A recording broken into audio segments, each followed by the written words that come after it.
Hi, welcome to the Libertarian Alternative. My name is Mark Selzer, and the Libertarian Alternative is an educational television program brought to your community as a courtesy by the Libertarian Party. Today's guest is, we'll have you introduce yourself. Okay. Well, most people call me Sheriff, but my name's Richard Mack. So you're Sheriff Richard Mack, and where were you Sheriff? Arizona, 8 years, and before that I was a police officer in Utah for 11 years. Wow. So you've been in law enforcement your whole life? Well, most of my adult life, yeah. So, and now you're running for governor? Isn't that crazy? As a libertarian even, yeah. I'm running for governor in Utah. I was actually the first sheriff, I think in the history of our country, to sue an existing presidential regime known as the Clinton regime. I don't call it administration because it just seemed more like a regime to me. I sued each administration seems more and more like a regime. It gets more regime every time, doesn't it? Doesn't matter which party's in there either. The Tweedledee-dum or Tweedledee-do. It doesn't make much difference. The Republicans and Democrats have done the same thing to us over and over. And that's why I'm running for governor, quite honestly. Because I'm tired of it getting done to me and the country. The amount of growth in government, especially at the federal level, has been absolutely astronomical. When Ronald Reagan left office, his budget was $450 billion, thereabouts. Give or take $1 billion. I mean, what's $1 billion among government friends? If it's not your money, if it's taxpayers' money, you know. So, and he was the one holding the line on spending. Supposedly. Supposedly. And now, today, under George W., it's $2.5 trillion. Wow. Now, I'm not a mathematician, but I know that's about 4 to 5 times more in just 15 to 16 years. And you know, I heard if you try to count to $1 billion, if you and I started right now and started counting to $1 billion, 1, 2, 3, 4, we wouldn't make it before we died. That's how much money that is. Yeah, and I'm going to die if they don't quit taking all my money away from me. And so the scary thought here about all that growth in government and all that spending is that there was one government in the United States that outgrew and outpaced our own federal government. Guess which one it is? It's Utah. Really? Yes.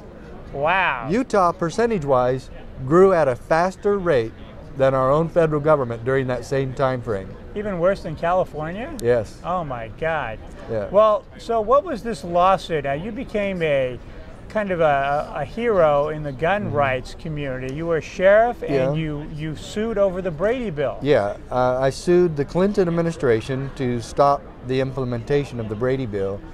And there were several reasons why. The first one is the Brady bill forced me as sheriff to work for the federal government for free. While I was sheriff, I had a contract with the FBP, the Federal Bureau of Prisons.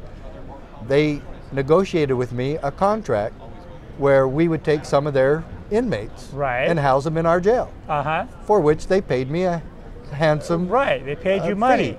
Yeah. A man should be paid for his work. Now, they want me to do the Brady bill and do all their background checks for free. Right. But the worst thing about it is that they were forcing me, literally forcing me, to choose between obeying them or keeping my oath of office to uphold and defend the United States Constitution.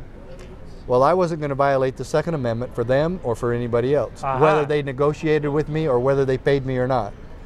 And so now I was in quite a quandary.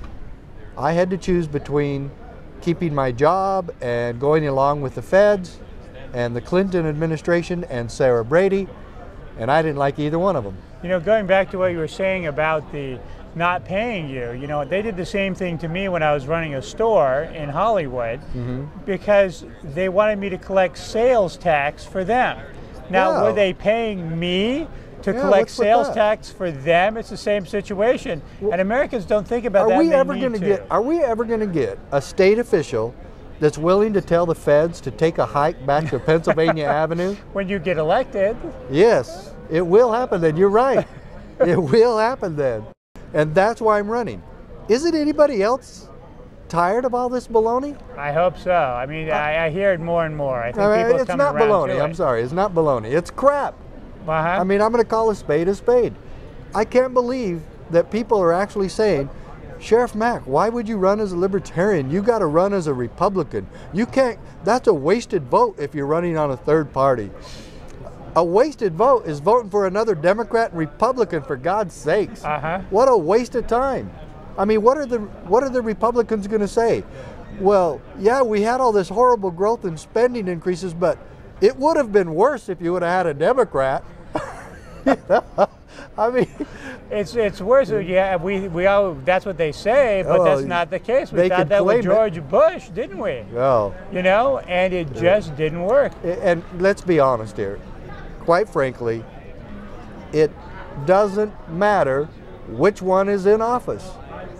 Government gets bigger, controls get worse, degradation to the Constitution increases, taxes get more exorbitant, and the intrusion into our lives gets absolutely unbearable. And the And civil rights get eroded. I don't believe that the Utah taxpayer, as well as the American taxpayer, but I'm specific now on Utah, I don't believe the Utah taxpayer can put up with this anymore.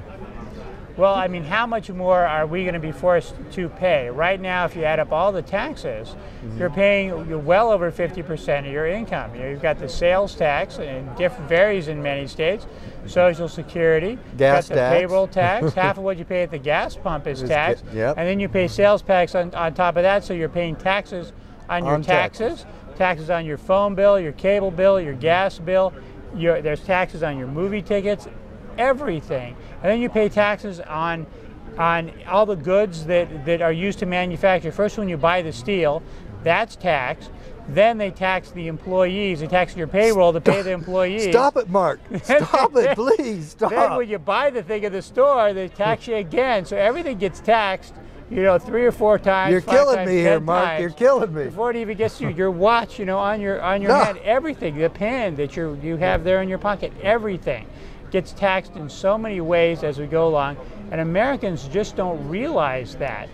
Well, the American dream is dying, and what's really sad is that it's our own government killing it. And it really does make me sad to see that the people of this country will continue to follow the Democrat and Republican agenda. And supposedly they're 2 different wings, the Republican and Democrat, but you know what? Those 2 wings are flapping the same bird. Yeah, definitely. And I'm serious here, there is so little difference between those 2 parties anymore. Folks, you got to look at the spending. I mean, let's just get serious here. Look at the spending from the Democrats and the Republicans. Look at the controls on your life. I mean, Democrats think that it's okay for us to have an IRS and other armed guards in the states and local governments that literally force us to pay to charitable causes and benevolent causes that government has chosen for us to give our money to. And if we don't pay those, we lose our home, our cars, our bank accounts, and in a lot of cases, our children. So if elected governor, what would you do? Get the feds out. I'm serious. Get them out. James Madison said, in fact, the question has come up recently, and it came up in 1776, and then, of course, 1789 when they were devising the Constitution. And James Madison had the same question posed to him. What do the people do when the federal government, the national authority, goes too far? Well, he said, quote, "We can safely rely on the disposition of state legislatures to erect barriers against the encroachments of the national authority or the federal government," end quote.